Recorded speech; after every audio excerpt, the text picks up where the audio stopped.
गिराओ प्रश्न। रेखाओं 2x plus के वाई बराबर 1 और 3x माइनस 5y बराबर 7 के अद्वितीय हल है, तो k का मान ज्ञात कीजिए। तो यहाँ कह रहा है इसके अद्वितीय हल है। अद्वितीय हल का मतलब एक हल। एक हल बताया गया कब होता है, जब रेखा प्रतिच्छेदी होती है। और जब रेखा प्रतिच्छेदी होती है तो क्या होता है देखेंगे। क्योंकि रेखा जो है क्वेश्चन में लिखा है, रेखा क्या है, रेखा नहीं, एक हल है। अब एक हल है समीकरण के, तो रेखा क्या होगी, प्रतिच्छेदी होगी। रेखा प्रतिच्छेदी होगी।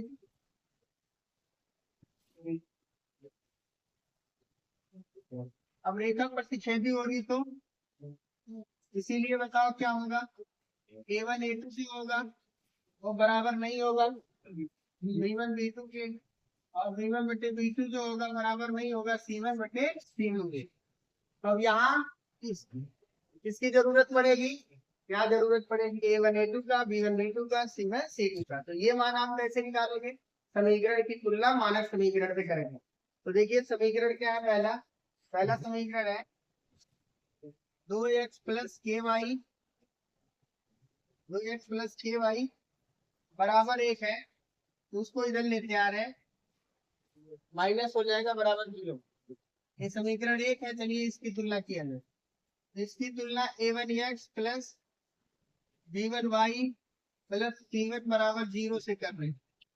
से तुलना करने पर तुलना करेंगे तो a1 का मान क्या आएगा, 2, a1 का मान 2, b1 का मान k आएगा, b1 का मान k, और c1 का जो मान आएगा वो -1 आएगा।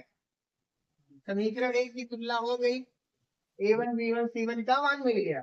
अब ऐसे ही समीकरण 2 से a2 b2 c2 का मान निकाल।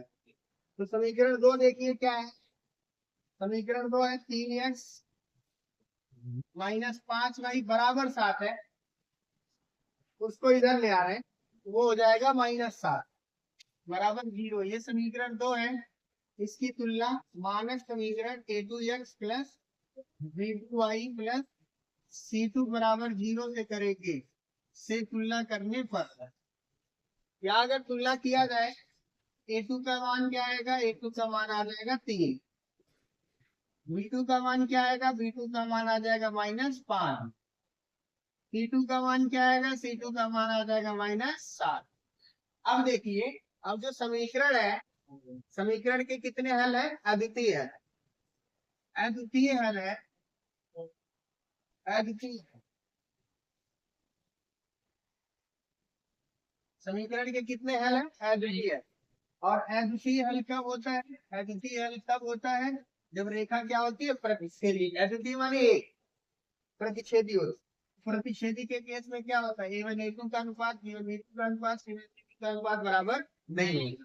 तो चलिए मान भर दीजिए, a1 का मान 2 है, क्या हो गया, a1 का मान 2, a2 का मान क्या 3 है, यहाँ a2 का मान 3 बराबर नहीं है, b1 का मान k है, देख रहे हो कि नहीं, और b2 का मान -5 है, तो यहाँ -5। यही से हमें मान मिल जाएगा, क्योंकि एक समीकरण में एक चर होता है तो मान बड़े आसानी से निकल जाता है। तो यहाँ k का गुणा 3 में करेंगे, 3 के, और ये बराबर नहीं है, 100 का गुणा 5 में करेंगे, 5 गुणा 10, इनके बीच में गुणा है, ये उधर जाएगा, बटे हो जाएगा, तो k बराबर नहीं है 10/3।